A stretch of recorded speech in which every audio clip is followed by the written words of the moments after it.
Hello everybody, this is Renee, and Tom and I are on the Ultimate World Cruise, and we just docked in Kuala Lumpur. And today we are halfway through the cruise, 137 days done. They made another gigantic cake. Later on in the evening, we're going to have a halfway there party. Once we docked, we exited the ship and were greeted by local cultural performers.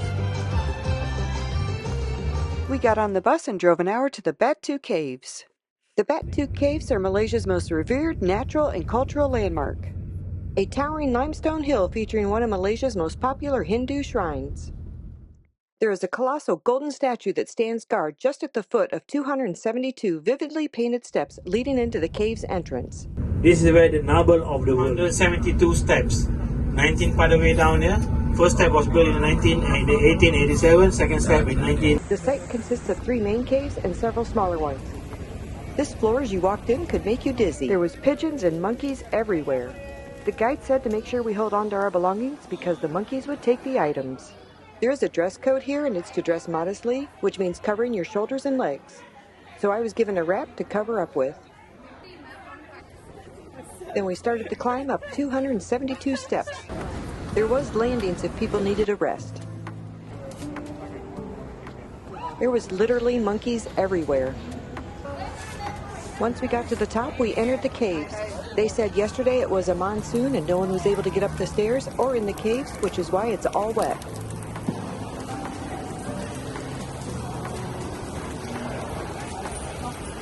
Once we got to the top, we walked down another set of steps to see more of the cave. We really should have bought some rain gear or an umbrella. It was pretty wet in here.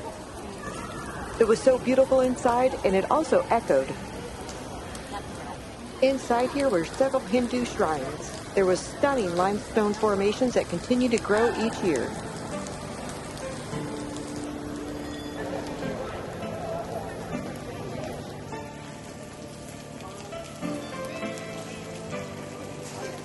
Time to go up these steps.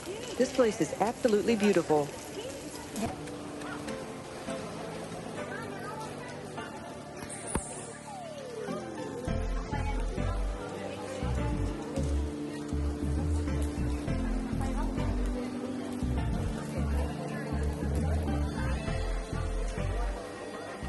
Aside from this main cave, there were a few smaller ones that were just as intriguing.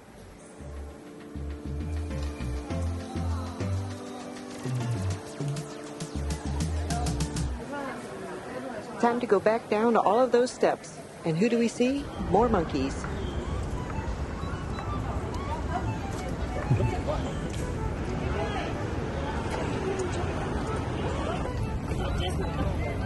We got back on the bus and our next stop was a pewter factory. It's a tin-based alloy. Means it's made as an alloy comprising mainly of tin, copper, and antimony. Right? These 3 metals. So our company was founded in 1885 when our founder came all the way from China to Kuala Lumpur.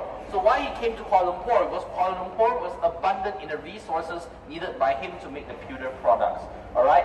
So when he came to Kuala Lumpur, he opened his first shop, which was at Cross Street, more specifically located near Kuala Lumpur's Chinatown. So our founder, Mr. Yong-Kun, can be seen as the man in white that's holding the child's shoulder in the middle over there. Alright, and after that, he himself had 4 sons, and each of his sons established their own pewter company as well. But after World War II, only one company survived, and that company was called Selangor Pewter. So Selangor Pewter was founded by Mr. Yong-Kun's 3rd son, named Mr. 𝗨𝗥𝗨𝗜𝗏. So if you look behind you over there, the photo in the middle, can you see a man in white that's holding the mug? The man in white that's holding the mug with glasses on. That man is Mr. 𝗨𝗥𝗨𝗏, founder of Selangor Pewter and the 2nd generation of the Yong family. So, following that, he opened his first shop, Selangor Pewter's first shop, in 1930 in Pudu Road in Kuala Lumpur. And finally, in 1977, he relocated to this very plot of land, this 12-acre plot of land. We opened the factory that you'll be showing later. And finally, in 2004, we opened the museum and the visitor center to the public to kind of look and know more about pewter. So this is the real animal money over here. So this was money that was used in Malaysia 400 years ago. But because it was very inconvenient to carry around, slowly it was replaced by money trees. So how do we use the money trees is that we actually break the coins of the stems and the branches, and the middle part can actually be recycled. So this was money back 400 years ago before we had paper notes. Sorry. Alright, ladies and gentlemen, if you come inside here to the museum, this is where you will see various pure antiques. So these antiques were made throughout the 19th and 20th century, ranging from Chinese household items to ceremony items. They will see Chinese temples over here. So you just take a quick look over here at this section.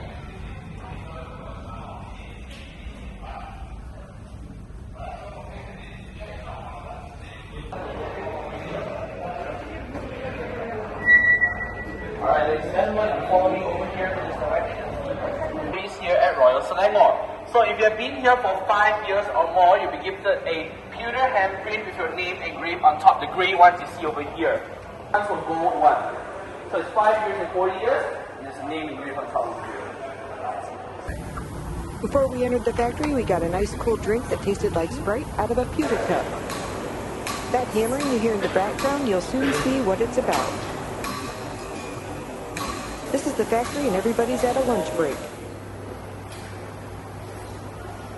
Scoop it up, pour it in, remove the excess, and when you open to mold, you can see the handle has already solidified.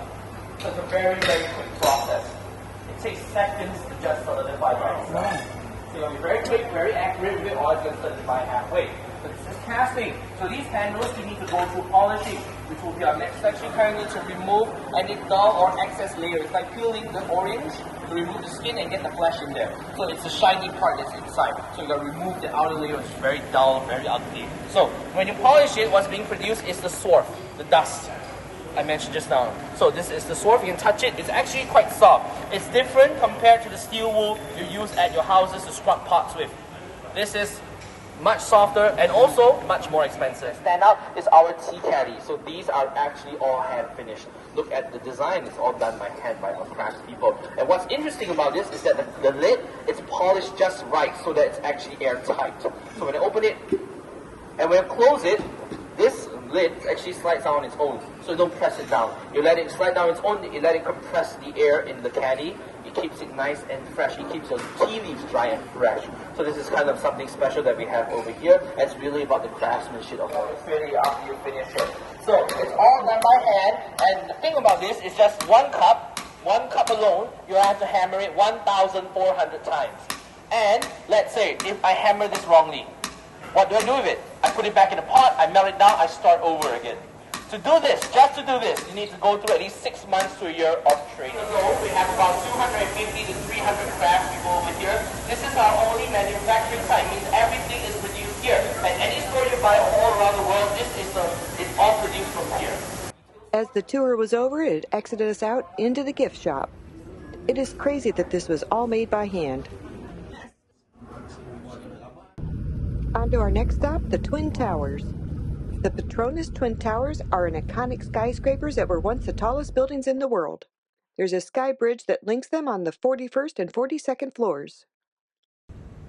That was our last stop of the day because we had to make sure we got back to the ship on time, and the traffic was pretty bad. But what we didn't expect was the monsoon rain that came down that slowed us down even more. If you listen carefully, you might be able to hear the thunder.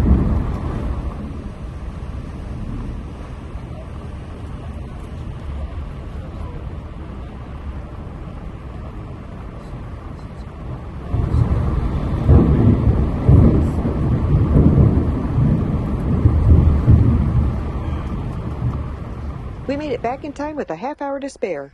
The weather was just miserable the rest of that evening with rain. Tom and I got our world cruise pin of 137 days done. After dinner, it was time for the halfway done party.